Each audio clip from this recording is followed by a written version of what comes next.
Viva está com o Hora da Verdade. A nossa convidada é a Rita Sá Machado, é médica, é diretora-geral da Saúde e a antiga conselheira da Organização Mundial da Saúde, na área da saúde e migrações, a quem agradeço ter aceitado esta entrevista. Eu sou Susana Madureira Martins e comigo está a Helena Pereira, jornalista do Público. Bem-vinda mais uma vez aqui aos estúdios da Renascença. Vamos falar sobre a atualidade, sobre esta onda de calor e alterações climáticas. Pergunto-lhe se há números recentes sobre mortalidade devido a esta onda de calor extremo dos últimos dias. Diria aqui que nós quando olhamos para os números, temos de olhar não só para aquilo que ocorreu nos últimos dias, e estamos a falar daquilo que ocorreu na última semana, mais ou menos, mas também temos de olhar para o facto de, desde o dia 10 de junho até agora, portanto num período de um mês, termos 2 ondas de calor em Portugal, em todo o território nacional. Sendo que a última foi, sobretudo, de alguma forma mais severa, não só pelo tempo que decorreu, mas também pelas próprias temperaturas que alcançou durante longos períodos de tempo. E, portanto, o facto de serem duas também muito próximas, não é um pormenor, é algo que nós também temos, de alguma forma, de olhar. E, portanto, o que é que nós já sabemos?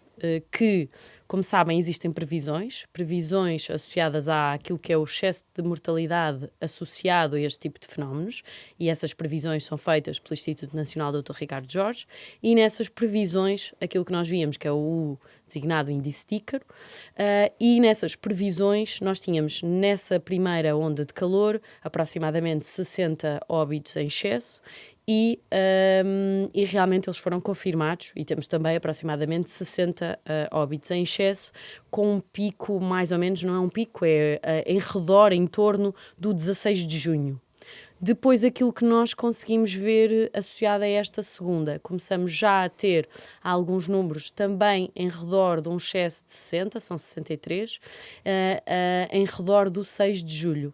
Mas é importante clarificar que as ondas de calor têm um impacto que não é um impacto logo a curto prazo e, portanto, nós ainda temos de aguardar aproximadamente 15 dias para conseguirmos ter uma monitorização e para conseguirmos, de alguma forma, perceber melhor este fenómeno. E qual é a previsão do INSA para a previsão, aquilo que nós estamos... de alguma forma, aquilo que nós...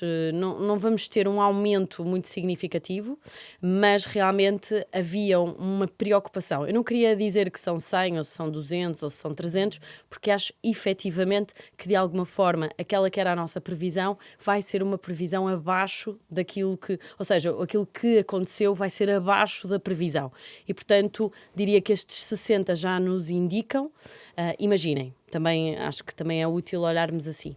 Nós, do ponto de vista europeu, conseguimos também monitorizar aquilo que são estes indicadores do excesso de mortalidade através de uma plataforma que é o Euromomo. Nesta plataforma nós conseguimos ver os dados de Portugal, de Espanha, de França, do Reino Unido, portanto de um consórcio de países. Nessa plataforma, os países, e na semana 26, que é até a semana 26 que nós temos dados, Portugal está abaixo daquele que é o score de risco de excesso, enquanto, por exemplo, Espanha, França e o Reino Unido estão ligeiramente acima. Porquê? Porque este score, esta informação é um bocadinho a informação referente à tal primeira onda de calor que, como se recordam, foi bastante grave na Europa Central e afetou predominantemente estes países. E, portanto, aquilo que eu aqui acho que é mais importante do que dizer qual vai ser a previsão ou qual é o número de mortes, acho que vamos ter, de alguma forma, e aquilo que conseguimos já ver por esta monitorização atual, é que vai ser mais reduzida daquilo que nós estávamos à espera inicialmente. E esses dados que já se conhecem, então dos 60, comparado com ondas de calor anteriores, sim. Significa que nós estamos a preparar-nos melhor e há menos mortalidade ou não? Eu diria que há muitos fatores que influenciam. Claro que, e acho que isto foi muito patente, pelo menos nos últimos dias, que houve um esforço muito grande de todos os agentes comunitários. Estamos a falar de autarquias, estamos a falar de juntas de freguesia, estamos a falar de agentes de proteção civil, estamos a falar das forças de segurança, estamos a falar da saúde. Portanto, todos nós nos juntamos para não só dar recomendações explícitas à população, mas também para procurar ter respostas locais para, por exemplo, as pessoas que precisavam de um abrigo para, de alguma forma, diminuir a sua temperatura corporal, poderem ir a uma biblioteca, ir a umas piscinas. Portanto, há vários exemplos que nós conseguimos ter em todo o país. Portanto, houve realmente aqui um planeamento, e isto é feito com planeamento, foi feito antecipadamente com todos estes agentes para que isto fosse possível. Portanto, de alguma forma, nós estamos-nos a preparar, nós percebemos que este é um fenómeno que não se vai esgotar hoje, que não se vai esgotar amanhã e que os especialistas dizem que é um fenómeno que nós temos de estar agora preparados para este ano e para os próximos anos face à crise climática e, portanto, Portugal aquilo que tem de alguma forma é de encontrar respostas locais e de alguma forma estarmos todos em uníssono no nosso trabalho para poder aqui proteger a saúde dos cidadãos. E em que é que cabe nisso tudo este anúncio do Governo sobre os locais de abrigo temporário para enfrentar o calor? E de que maneira é que também vão funcionar e se são os municípios que têm que definir estes locais de abrigo? Existem duas formas, assim, de uma forma simplista, dois tipos de abrigos. Existem os tais abrigos temporários, onde alguém pode ir a um sítio e ficar, como dizia, 2 ou 3 horas para reduzir a sua temperatura corporal, e existem depois uns abrigos que são abrigos. Imagino que há pessoas que necessitam de ser deslocadas de um sítio para um local de abrigo, ou porque a sua habitação tem algum tipo de problema com a climatização, ou porque houve um incêndio ou alguma coisa, e portanto existem também essa necessidade dessa tipologia de abrigos. Esta última tipologia de abrigos, ela é aberta num mecanismo de proteção civil e também com as autoridades de saúde locais.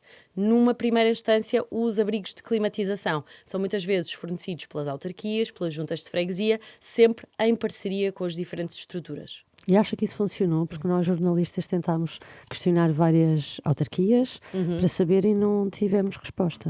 Eu diria que daquilo que nós conseguimos apurar em alguns locais do país, funcionou. Houve, efetivamente, autarquias que abriram, imagino, complexos desportivos, complexos de piscinas, bibliotecas e, portanto, mostrou que, de alguma forma, os espaços da comunidade, os espaços das cidades foram também oferecidos de uma forma mais ampla aos cidadãos, portanto, aumentaram a hora de encerramento foi prolongada. Exatamente, portanto, conseguiu ter uma hora de encerramento mais tardia, o que permitiu de alguma forma que as pessoas a usufruíssem. Portanto, nós, daquilo que é a nossa rede de informação, e a nossa rede de informação é muito através das autoridades de saúde locais e regionais, houve efetivamente uma boa implementação a nível nacional. Se funcionou em todos os pontos do país, isso não lhe consigo dizer. E não foi tardia com toda a comunicação à população? Foi só na véspera? Se não foi tardia a comunicação à A comunicação população? não foi tardia. Estes abrigos, portanto, claro que, uma vez mais, acho que existem sempre formas de nós conseguirmos melhorar e o objetivo é que cada vez mais o cidadão saiba a priori onde é que são esses abrigos. Onde é que são esses locais para onde se deve dirigir. Este será, uma vez mais, uma forma, tanto como as pessoas sabem ou devem saber que têm de fazer a ingestão de 1,5 litros de água por dia, que devem não estar expostas ao sol nas horas de maior calor, que devem utilizar roupa fresca, que devem ventilar as suas habitações, sobretudo à noite. Portanto, estas medidas que nós já preconizamos há muito tempo, também inserir dentro deste cesto de recomendações a questão de onde é que estão os abrigos junto da minha habitação, ou onde é que está o abrigo ou os abrigos junto dos meus locais de trabalho, para conseguir perceber um pouco onde é que estas estruturas se encontram. Entre as previsões que são feitas, há algum tipo de previsão sobre ondas de calor, ou quantas vêm aí e até quando é que a DGS vai ter as suas recomendações ativas? O trabalho de quantas ondas de calor e quantas é que vêm aí, como é que elas se vão comportar, existe efetivamente um trabalho feito pelo IPMA E esse é um trabalho que é feito, mas como sabem, as previsões do IPMA, a robustez depende um pouco daquele que é o número de dias, sendo que eles apontam sempre para os tais 10 dias dessas previsões. Mas existe, como é óbvio, estudos académicos nesse sentido. E por isso é que já se ouve falar do facto de este ano aumentarmos o número de ondas de calor, ser um verão com um maior número de ondas de calor e possivelmente essas ondas de calor irem até outubro. Este é um facto. O segundo facto é a questão da Direção-Geral da Saúde e de todos os intervenientes, não é só apenas a Direção-Geral da Saúde, mas no âmbito do nosso plano de preparação e resposta no âmbito da saúde sazonal, este ano houve uma alteração e essa alteração foi passar o plano de preparação e resposta para um plano anual. Claro que nós mantemos um dispositivo diferente para o verão e um dispositivo diferente para o inverno. Mas exatamente por estes fenómenos estarem cada vez... Esta é uma equipa, não é? Que é uma equipa que não tem só elementos da Direção-Geral da Saúde, tem também de outras estruturas do Ministério da Saúde, da Direção Executiva, entre outros. Mas, portanto, esta é uma equipa que trabalha 365 dias por ano.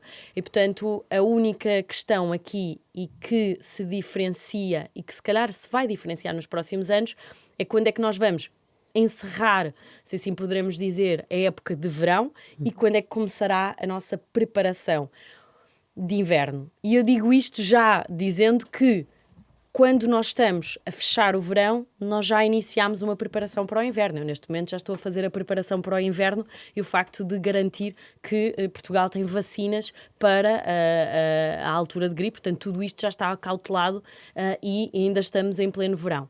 Portanto, as recomendações da Direção-Geral da Saúde são recomendações que vão estar ativas no âmbito deste plano, que é um plano que vai, que nós pensamos, e que aqui é uma previsão, que pelo menos até outubro esteja implementadas essas recomendações. Mas logo que essas recomendações saiam de cena, entram logo outras recomendações e temos logo de começar logo a difundir as recomendações do inverno. E o país também é aqui um pouco vítima do seu nível de pobreza energética, que não permite às famílias de ter ar-condicionado em casa ou uma simples ventoinha. Como é que,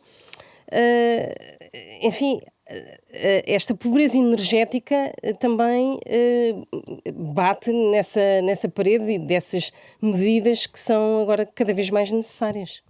Aquilo que é o trabalho da Direção-Geral da Saúde é, com base naquilo que nós sabemos que é o parque habitacional e com base nos indicadores de pobreza energética do país, que tipo de orientações é que nós podemos dar às famílias que sejam execuíveis.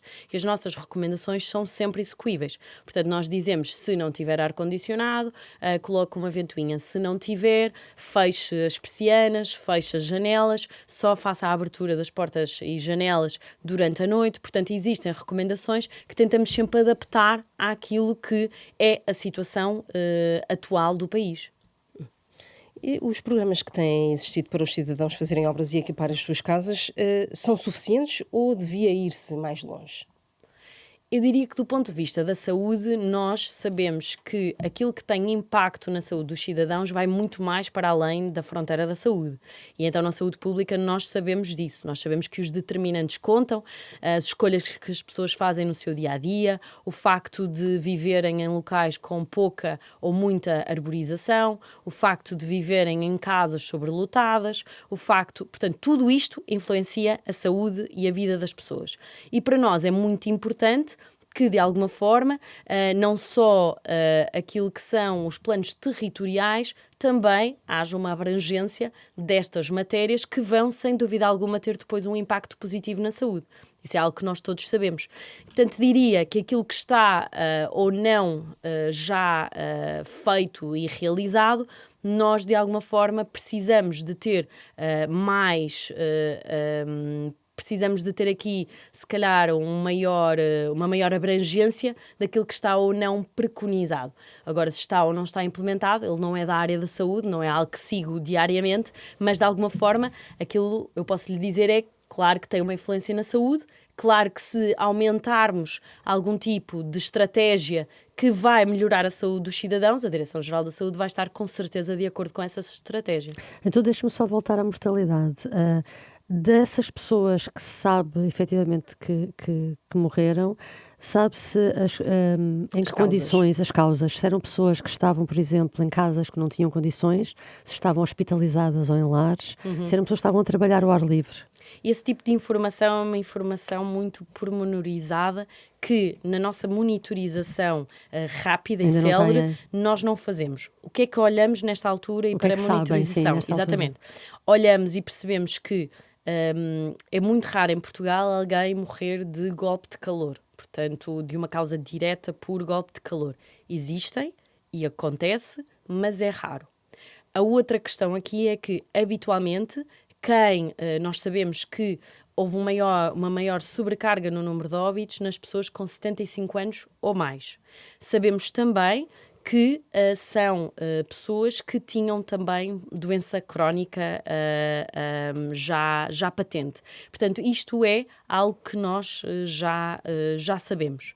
Também sabemos algo que é sempre uma preocupação para nós, que é aquilo que são os óbitos num grupo etário, e estamos a falar abaixo dos 15 anos, que acontecem nestas alturas, que também são muitas vezes devido a acidentes e que nós também sabemos que na altura do verão e mesmo durante estas ondas de calor há potencialmente questões ligadas, por exemplo, a afogamentos, etc., e que a nós nos preocupa porque são mortes evitáveis com regras de segurança, claro, mais apertadas e que as próprias autoridades com a competência nessa matéria têm sempre ao longo do tempo puxado também aqui algumas campanhas específicas neste sentido. Portanto, de uma forma muito rápida, este é assim o grande panorama. O que é que também sabemos? Sabemos que as pessoas que os óbitos neste período de tempo foram sobretudo devido a cancros, devido a doenças do aparelho circulatório, portanto estamos a falar de infartos, estamos a falar de acidentes vasculares cerebrais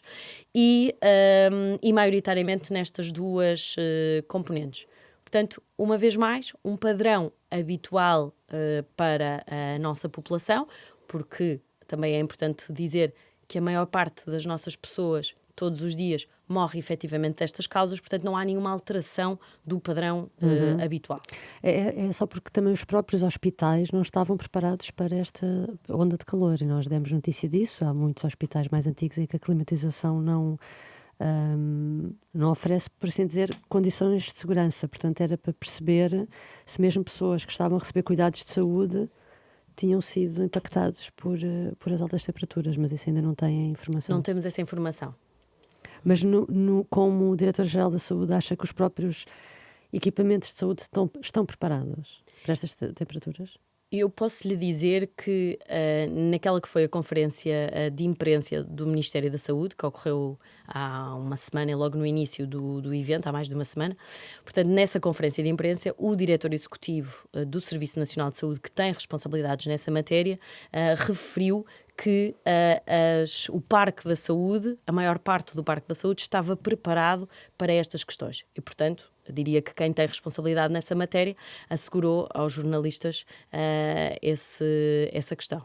E acha que devia ser legislado a redução do horário laboral ou a proibição de trabalhar em certos horários em determinadas profissões mais expostas às condições do clima? A ideia que fica é que hoje em dia isso é decidido, fica ao critério da empresa. Não devia haver também regras para regras de saúde pública nestes casos? A saúde pública, aquilo que nos diz ao longo do tempo é que, na maior parte das matérias, nós devemos guardar questões legislativas e legislar o mínimo possível. Diz-nos é que nós temos cada vez mais de fazer implementação de medidas muito específicas àquela que é a avaliação de risco. O que é que eu quero dizer com isto de uma forma também mais específica? Aquilo que faz sentido para um trabalhador numa zona que é uma zona, por exemplo, Santarém, a zona do Ribatejo, é diferente daquela que é uma medida para um trabalhador ao ar livre na zona de Peniche ou na zona de Leiria. Portanto, o que eu acho é que nós temos, de alguma forma, de acautelar que temos não só dispositivos para perceber se os trabalhadores estão ou não a ter uma sobrecarga no seu organismo, e isso agora até a própria tecnologia já nos consegue ajudar. Essa tecnologia ainda não está disseminada em toda a Europa, mas já existem algumas cidades que estão a fazer pilotos dessa tecnologia. E, de alguma forma, nós temos de fazer uma avaliação, ou melhor, uma implementação de medidas baseadas exatamente no risco. Fazer uma regra, neste caso, um bocadinho mais global para todos os trabalhadores, podemos, uma vez mais, não estar a ser, se calhar, justos com os nossos trabalhadores. Uma suspensão de trabalhos com exposição solar em períodos, por exemplo, em que há acima dos 30 graus centígrados ou, enfim, a bater os 40, isso não devia estar, enfim, se não legislado, haver pelo menos uma norma, algum tipo de recomendação? Existe uma recomendação, portanto, a Direção-Geral da Saúde lançou um guia específico exatamente sobre os trabalhadores ao ar livre, com aquilo que as empresas devem acautelar aos seus trabalhadores, exatamente para promover e para prevenir algum tipo de situação associado às questões de calor. Portanto, para nós é uma preocupação, tanto é uma preocupação que lançámos um guia específico com medidas e recomendações que as empresas possam implementar. Não deve ser uma norma jurídica implementada no todo do país? Eu diria que é muito importante fazê-lo com base no risco. Também há outra questão que aqui, se calhar, é relevante referir, que as próprias populações, quer seja litoral, quer seja interior, adaptam-se de forma diferente ao calor, porque a população do interior já está, muitas vezes, mais habituado a estes extremos de temperatura e, portanto, já tem algumas boas práticas e algumas medidas que vai implementando ao longo de vários anos e que, se calhar, só agora alguns elementos do litoral começam a perceber que essas medidas devem ou não ser implementadas. Portanto, uma vez mais, depende da região, depende da zona, depende daquilo que nós estamos a afigurar. Isto com base na evidência que nós detemos até ao momento. Se amanhã surgir evidência completamente oposta e que realmente uma medida eficaz para a saúde pública é legislar para todo o país uma questão associada à temperatura, então, como é óbvio, aí se a ciência nos diz isso, sim. Mas até agora a ciência não indica nesse sentido. Vamos falar sobre emergência sanitária. O surto de Mpox já está controlado ou não tem havido novos casos? Nós temos novos casos de Mpox e nós sabemos também que em períodos associados a algumas festividades e também em períodos associados até a períodos de férias, a períodos de alguma mobilidade de pessoas, sabemos que temos efetivamente um maior número de casos. Atualmente, aquilo que nós pudemos ver foi um aumento de casos na altura, portanto, ali por volta de fevereiro e março, portanto, começou a subir um bocadinho em janeiro, e depois a seguir nós já tivemos uma estabilização e agora aquilo que podemos, de alguma forma, prever é que possa ressurgir um pouco esse aumento. O que é que temos feito? Que acho que isso também é importante. É, de alguma forma, capacitar as estruturas e assegurar que existem vacinas disponíveis para os cidadãos se vacinarem. Estamos a falar de uma doença que nós temos efetivamente uma medida preventiva, temos vacinação e, portanto, é importante as pessoas se vacinarem e temos esse foco. Temos também parcerias, como é óbvio, com as organizações de base comunitária que nos ajudam não só a chegar a muita da população, que é o nosso público-alvo, mas também a serem eles efetivamente a fazerem alguma implementação desta medida importante de saúde pública, que é a vacinação da população. E relativamente ao surto de antavírus, que foi uma novidade, ficámos a conhecer há pouco tempo, como é que o que é que prevê para Portugal? Relativamente ao surto de antavírus, o diretor da Organização Mundial de Saúde já declarou o surto como terminado. Isso significa que terminou o período de incubação da última pessoa que teve em contacto com um caso confirmado de antavírus. Portanto, houve um caso em França. Não, ele já está terminado. Portanto, conseguimos passar o período de incubação, está tudo. Portanto, o surto está terminado. O que é que de antavírus é muito relevante? Eu acho que nos indica várias questões. Uma das questões importantes é a necessidade de continuarmos sempre a trabalhar de forma internacional muito próxima. Este surto aconteceu. O surto envolveu não só países europeus, mas também países, o Canadá, a Austrália, portanto, tínhamos vários países, e isto só foi possível acontecer, e a implementação destas medidas de uma forma tão rápida em todo o tempo, porque tivemos esta rede, que é a rede ao abrigo do Regulamento Sanitário Internacional, que nos permite trabalhar todos em rede. Portanto, isto, para mim, é uma das mensagens-chave para a população, apesar de muitas vezes estas redes não serem visíveis, nós, da saúde pública, estamos a trabalhar diariamente com outros parceiros, nacionais e internacionais, para que isto funcione. Esta é uma primeira. A segunda questão é: o hantavírus é conhecido em várias partes do mundo há muito tempo, mas isto chama-nos a atenção para doenças que nós designamos também doenças reemergentes, ou seja, doenças que possam, de alguma forma e em algum momento, ser uma ameaça para algum tipo de país e, portanto, reforça a nossa necessidade, enquanto país, enquanto Europa, de estarmos preparados para potenciais emergências em saúde pública. Com as alterações climáticas tem havido também uma migração para a Europa de incêndios que trazem outro tipo de doenças, o Zika, o dengue. Isso vai aumentar, esses casos? Temos que estar preparados para isso? Nós temos absolutamente de estar preparados por isso, e temos de estar preparados para isso por dois motivos também. Um primeiro motivo é que temos um vetor em Portugal, e que está estabelecido em muitas partes já de Portugal continental. No início só estava na região da Madeira, o Aedes aegypti, e agora temos o Aedes albopictus, portanto, para quem nos está a ouvir, são nomes de mosquitos. Não é muito interessante, a não ser para quem realmente é fascinado, que doença. Mas não transmitem doença, só transmitem doença se forem infectados. Portanto, esta é uma mensagem importante. O facto de termos um mosquito em Portugal não significa que vamos ter a doença em Portugal. Qual é o trabalho da saúde pública? O trabalho da saúde pública é: o mosquito está instalado em Portugal e nós vigiamos estes mosquitos, portanto, colhemos estes mosquitinhos, é enviado para o laboratório vê se eles estão ou não estão infectados. Portanto, esse é um trabalho importantíssimo. Vigiamos a população de mosquitos em Portugal. O segundo trabalho que nós temos é de vigiar as doenças.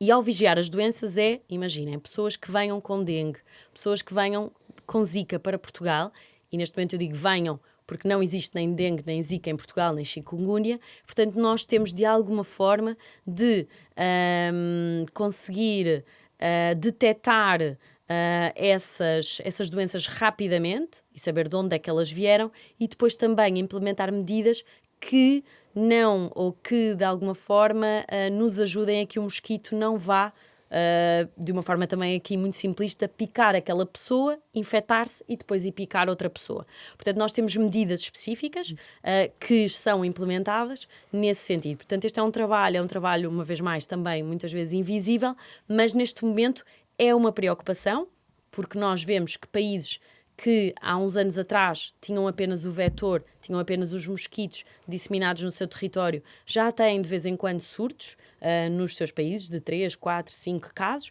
E, portanto, nós estamos sempre à espera que, em Portugal, isso aconteça. Agora, nós tentamos adiar esse momento de quando é que isso vai acontecer.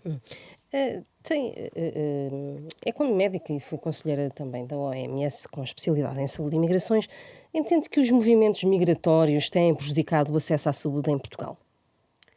Os movimentos migratórios são importantes para qualquer país e para qualquer sociedade. Não só porque permite que os nossos cidadãos vão para outros países e também, de alguma forma, é útil as pessoas irem estudar, irem trabalhar, terem outras experiências, mas também permite que outras nacionalidades e outras dimensões também venham para o nosso país e nós consigamos ter aqui uma boa junção de outras também aqui experiências.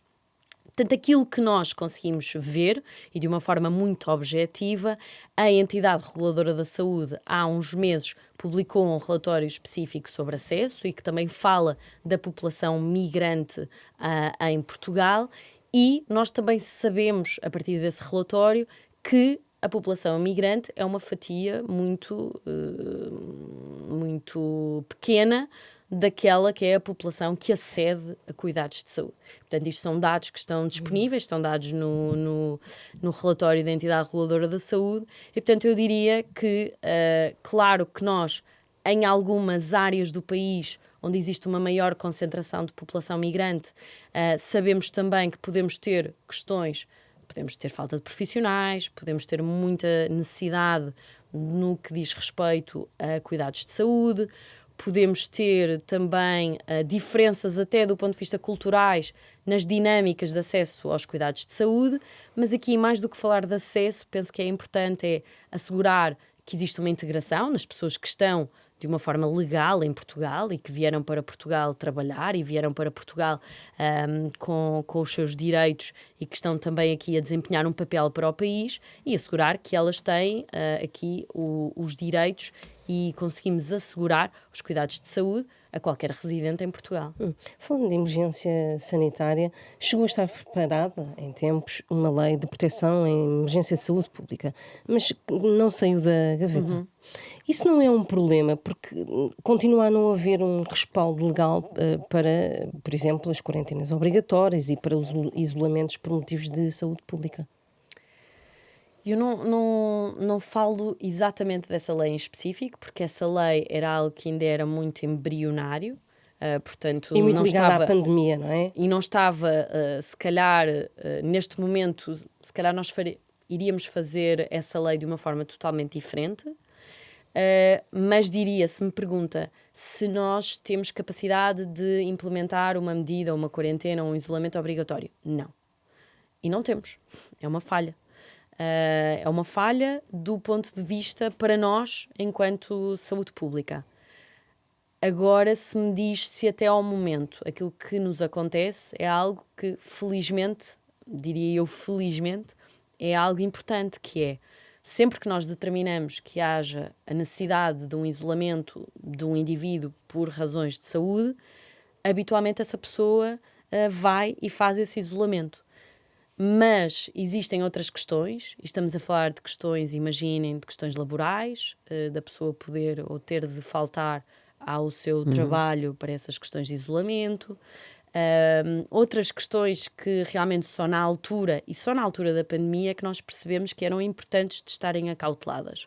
E, portanto, estas medidas têm, de alguma forma, não sei se é numa lei de emergências em saúde pública, mas diria que, de alguma forma, temos de ter protocolos instituídos com questões ligadas e exceções para estas potenciais pandemias ou potenciais exceções, para, efetivamente, um país estar preparado para lidar não só com uma pandemia, mas com uma emergência de saúde pública. Porque é que ainda não foi possível? Já passaram alguns anos desde a pandemia de Covid, e este governo já tem 2 anos, não tem encontrado do lado dos políticos vontade em mexer nisto?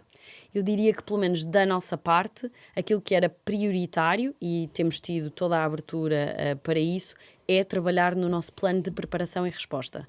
E isto é importante porquê? Porque antes de chegar à lei, eu preciso ter a certeza que está tudo preparado para uma potencial emergência. Então estamos neste momento e continuamos, e é um trabalho que já está a ser feito há longos meses, mas é um trabalho necessário para assegurar, e um plano não é um plano de gaveta, não é um plano, uma publicação em que vamos todos ler um livro e ver um romance, nada disso. É um plano específico, prático, com checklists, com necessidades formativas, com questões de nós temos de assegurar que de 2 em 2 anos fazemos um exercício de simulação na nossa área de intervenção. Portanto, há questões lá que estão e vão ser acauteladas. E, portanto, para nós, e aquilo que foi o combinado, neste caso, com o Ministério da Saúde, foi exatamente trabalharmos neste plano de preparação e resposta, e só depois, então, a partir desse plano, é que trabalhamos em outras questões. Portanto, temos tido toda a abertura possível nesta área das emergências. Também deixem-me-vos dizer que tivemos há pouco tempo, estamos a falar de há alguns meses, uma avaliação no âmbito europeu. Portanto, existe um regulamento europeu de ameaças transfronteiriças, todos os países europeus têm de ser avaliados pela Comissão Europeia nesse sentido, e Portugal, a primeira linha, e nós já estávamos a trabalhar nisso, era exatamente a elaboração deste plano. Portanto, tal e qual a nossa prioridade é a Comissão Europeia também indicou que a nossa prioridade deveria ser efetivamente essa. Vamos a outro tema, a vacinação. Diria que em Portugal há uma quebra de confiança nas vacinas e há sinais de preocupação. Nós, semana passada, também publicámos o nosso relatório do Programa Nacional de Vacinação e publicámos também o relatório que diz respeito à época sazonal. E aquilo que nós vimos nesse relatório é que Portugal, efetivamente, continua a ter boas coberturas de vacinação. Claro que, e vou distinguir agora aquilo que é Programa Nacional de Vacinação e aquilo que é vacinação sazonal. Portanto, no âmbito do Programa Nacional de Vacinação, apesar de termos boas coberturas a nível nacional, sabemos que temos algumas questões, e aqui não são assimetrias, mas algumas bolsas de suscetíveis a nível nacional em algumas localizações do território. Portanto, o que é importante aqui é investir. Se essas bolsas são porque as pessoas não se querem vacinar, porque, imagine, não querem porque é hesitação vacinal, se essas bolsas de suscetíveis existem porque as pessoas atrasam a sua vacinação, não compreendendo muitas vezes que ao atrasar a vacinação dos seus filhos estão, de alguma forma, também a comprometer o sucesso de uma estratégia vacinal. Em que zonas do país é que isso acontece? Temos várias, portanto temos também algumas zonas do Alentejo, temos algumas zonas do Algarve, portanto eu diria que em qualquer zona, e quando eu digo regiões estou a falar das antigas regiões que ainda são NUTS, mas estou a falar em NUTS, em qualquer uma das NUTS nós temos algumas bolsas de suscetíveis. Portanto o importante e aquilo que tem sido também feito, e durante esse evento foi também demonstrado pelas próprias autoridades de saúde regionais, que estão a ser implementadas medidas específicas já a olhar para aquela que é a caracterização. Do ponto de vista da vacinação sazonal, aí é diferente. Aí nós vemos que está a baixar a da Covid-19, não a da gripe. A da gripe mantemos e estamos também ali com boas coberturas. Ainda somos um dos top 5 a nível europeu e a nível mundial na cobertura da gripe. A Covid-19, e aí por hesitação vacinal, vemos que cada ano que passa perdemos quase 10 pontos percentuais daquilo que era a nossa taxa de vacinação relativamente à Covid-19. Mas isto o que vemos é que é um pouco o efeito daquela que foi, diria eu, uma das nossas maiores conquistas durante a pandemia, termos uma vacina muito rapidamente, uma vacina segura, e realmente houve uma desconfiança associada a essa vacina, que agora também se pauta com esta diminuição da própria cobertura a nível da Covid-19. Há pouco fiquei curiosa sobre a vacinação contra a gripe. Disse que já está acautelado esse plano. Pode falar-nos um pouco dele, de números de vacinas, o que é que está a prever e o que é que vem aí? Isto para compreenderem um pouco, nós, enquanto ainda estamos em plena época gripal e em época de inverno, nós já estamos a preparar a próxima campanha. Portanto, a nossa Comissão Técnica de Vacinação tem de fazer o parecer para a nova campanha e dizer-nos se devemos ou não colocar mais população, que tipo de população, mais estas doenças, menos estas doenças, retirar aqui, por aqui. Portanto, tudo isto leva muito tempo na sua preparação. E, portanto, eu diria que nós já estamos quase desde janeiro ou fevereiro, pelo menos no parecer da Comissão Técnica. Depois, a seguir, precisamos de fazer uma compra centralizada de vacinas e precisamos de fazê-la de uma forma atempada para garantir que em setembro, outubro, e aqui ainda não vos consigo dizer a data específica de quando é que esta campanha de vacinação vai começar, porque ainda estamos a ultimar a data mesmo, mas será final de setembro, início de outubro, que irá então começar esta campanha. Também já agora referir que nesse âmbito nós vamos ter algumas alterações mais que têm a ver com a questão mais portanto, que interessa mais aos profissionais de saúde, portanto, inserção de algumas doenças que não estavam contempladas no ano anterior. Portanto, temos algumas novidades. Mas eu diria que a grande novidade desta questão da área sazonal vai ser o facto de finalmente nós conseguirmos ter uma imunização universal dos bebés para o vírus sincicial respiratório. Portanto, na época 2026-2027, vamos conseguir imunizar todos os bebés que nasceram na designada season, ou seja, desde abril de agora, desde abril de 2026 até março de 2027, vamos conseguir imunizar todos os bebés. Vamos avançar. As infecções sexualmente transmissíveis se não param de aumentar na Europa e Portugal, também não foge à regra. O que é que a DGS está a fazer para tentar reverter esta tendência? As infecções sexualmente transmissíveis diria que são uma das questões que mais preocupa não só a Portugal, mas todos os países europeus. Isto porquê? Porque aquilo que era a nossa forma de nos prevenirmos para as infecções sexualmente transmissíveis, de algum momento e por algum motivo deixou de ser aquilo, deixou de ser um pouco, fazer parte da rotina da pessoa. Portanto, estamos a falar da utilização de preservativo. O que nós vemos é uma diminuição da utilização do preservativo. Isto estamos a falar em Portugal e no resto do mundo. E aquilo que temos, por um lado, de compreender é porque é que isto acontece e de que forma é que podemos aqui dizer que fazer renascer esta utilização do preservativo, porque nós sabemos que é a medida mais eficaz para a prevenção das infecções sexualmente transmissíveis. Por outro lado, nós, enquanto Direção-Geral da Saúde, temos também acautelado campanhas específicas para a utilização do preservativo, mas também para nós conseguirmos rastrear e diagnosticar mais atempadamente estas infecções, e diria que também pretendemos, de alguma forma, e aqui ainda estamos a trabalhar nesse sentido, para disseminar aquilo que nós designamos por consultas específicas, que são consultas mais de saúde sexual, onde a área das infecções sexualmente transmissíveis também tem uma matéria muito relevante. Já existe este tipo de centros, por exemplo, no Porto, está também agora a ser criado em Braga, e pretendemos que isto seja disseminado por todo o país para ajudar as pessoas de uma forma rápida, de uma forma célere, consigam aceder, consigam fazer o seu rastreio de algumas das ISTs mais prevalentes e esta é uma mensagem também importante, é que não vale a pena só nos rastrearmos a nós e de fazermos nós o tratamento para as ISTs. Às vezes a maior questão não é na pessoa em si, mas é naqueles que são os nossos contactos sexuais, e por isso é que é tão importante que os contactos também façam as medicações, porque senão nós nunca vamos conseguir quebrar a cadeia de transmissão.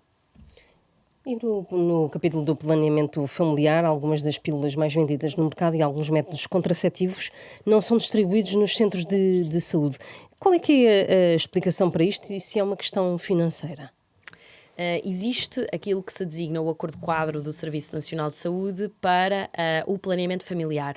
No Acordo Quadro do Planeamento Familiar estão contempladas, eu diria que quase todas as pílulas, quase todos os métodos. Depois, a partir do Acordo Quadro, as instituições do Serviço Nacional de Saúde escolhem aquelas que vão comprar. E, portanto, eu aí não lhe consigo dizer qual é que cada um vai comprar ou como, mas digo-lhe, porque esta é da nossa responsabilidade, nós é que, efetivamente, com o apoio também de diferentes peritos, é que dizemos o que é que deve ou não integrar o Acordo Quadro da área do planeamento familiar, e nessa matéria temos quase cobertas quase todas as tipologias. São os ULS que têm que responder. Depois a seguir tem de haver uma compra, não é? E aí a Direção-Geral da Saúde já não tem essa responsabilidade de compra daquilo que está indicado como planeamento familiar. Deixe-me só, antes de avançarmos, regressar só aqui uma coisa da vacinação que tem a ver com o regresso dos casos de sarampo. A tendência é para continuar a aumentar, porque isso tem a ver também com a resistência à vacinação? Não tem a ver com a resistência à vacinação por si só. Estamos a falar que existem várias questões que influenciam. Pode haver população que, por exemplo, que venha de países onde essa vacinação não é obrigatória, e neste momento não estamos a falar de países da África subsaariana, ou estamos a falar de países da América, ou países do Médio Oriente. Estamos a falar, por exemplo, dos Estados Unidos da América. Portanto, neste momento, a própria política de imunização de uma grande potência internacional tem impacto em toda a Europa. Portanto, estamos a falar das pessoas que não só em solo americano morrem de sarampo, de uma doença que é evitável, que há uma vacina segura, uma vacina já muito antiga, e portanto estão a morrer por questões e por políticas vacinais específicas. Portanto, as pessoas não morrem apenas por hesitação vacinal, e por isso é que as políticas de saúde são tão relevantes. Mas os casos de sarampo em Portugal têm a ver com o quê? Os casos de sarampo são habitualmente casos importados. E eu digo habitualmente porquê? Porque eles são sempre todos considerados importados, porque senão nós perdíamos o estatuto de eliminação do sarampo, portanto é um estatuto que existe para todos os países. Espanha perdeu no ano anterior. E, portanto, isto significa, de uma forma também muito simplista, vem um caso importado, alguém teve contacto, de alguma forma essa pessoa podia estar podia só ter uma dose de vacina, ou podia, de alguma forma, estar num ambiente onde não existia imunidade de grupo e, por isso mesmo, teve sarampo. E depois houve casos associados a isso. Também tivemos, e nos últimos casos de sarampo que tivemos em Portugal, eram habitualmente pessoas residentes fora de Portugal e em Portugal que não estavam vacinadas, mas porque ou não tinham sido vacinadas nos seus países de origem ou, quando chegaram a Portugal, não efetuaram também essa vacinação, ou também houve o caso de pessoas que estavam vacinadas, mas esses casos são raros e habitualmente também não transmitem, mas essas pessoas que estavam vacinadas foi porque no ambiente onde se encontravam não havia uma imunidade do grupo, que é a imunidade que também nos protege. Não há casos de sarampo em crianças nascidas em Portugal que não se vacinaram? Que eu me recorde, estou também agora a pensar, mas que eu me recorde, tivemos nos últimos anos, tivemos um, que eu me recordo. Falou também dos Estados Unidos agora. Os Estados Unidos estão a questionar o futuro da OMS, de que já foi conselheira. A Praz acha que pode acabar ou perder definitivamente a importância à OMS? Eu diria que em muitas matérias a Organização Mundial de Saúde continua a ser uma estrutura muito relevante para nós enquanto saúde. E por isso mesmo, de alguma forma, mas isto é olhando para o mundo e vendo que apesar de existirem alguns desafios ao trabalho destes organismos e destas instituições, existem muitos outros aliados a estas instituições. E também acho que é relevante, e eu não vou estar aqui a falar de política internacional, mas dizer que os próprios Estados Unidos saíram da Organização Mundial de Saúde, mas continuam na Organização Panamérica de Saúde, que basicamente, para quem não sabe, a Organização Mundial de Saúde é constituída por várias regiões, entre elas a região Panamérica. E, portanto, os Estados Unidos continuam a ser ativos na região Panamérica de Saúde, apesar de terem saído daquela que é a Organização Mundial de Saúde. Eles ainda não saíram efetivamente, estão numa forma inativa, portanto ainda não saíram de uma forma assim explícita, portanto estão inativados. E, portanto, eu diria que nós temos de pensar positivamente e de continuar a manter aquilo que é a nossa tecnicidade. No meio do caos das urgências que se mantém em alguns locais, com a época de férias dos médicos, o aumento de turistas no sul do país, os incêndios, espera um verão quente em termos de saúde pública? Aqui estamos a olhar para duas questões que não têm efetivamente a ver, não é? Estamos a juntar uma questão, várias. eu sei, estão a fazer, mas eu também gosto de separar essas questões.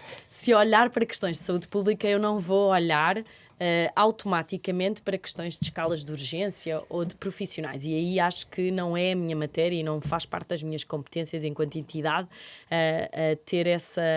dar esse contributo.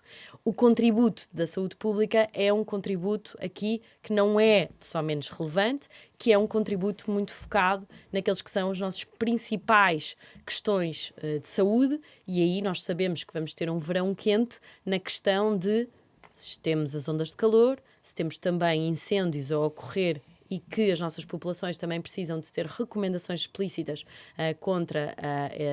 neste caso, para se protegerem daquilo que é o fogo e daquilo que são as poeiras dos incêndios, e também para questões que habitualmente no seio do verão aparecem, que são algumas infecções, que estamos a falar de infecções do foro gastrointestinal, portanto as vulgares diarreias, que muitas vezes nesta altura do ano também nos acompanham de alguma forma normal. Portanto, a saúde pública tem sempre um trabalho muito ativo nesta área e nesta altura do ano, e diria que vamos continuar, como é óbvio, a ter.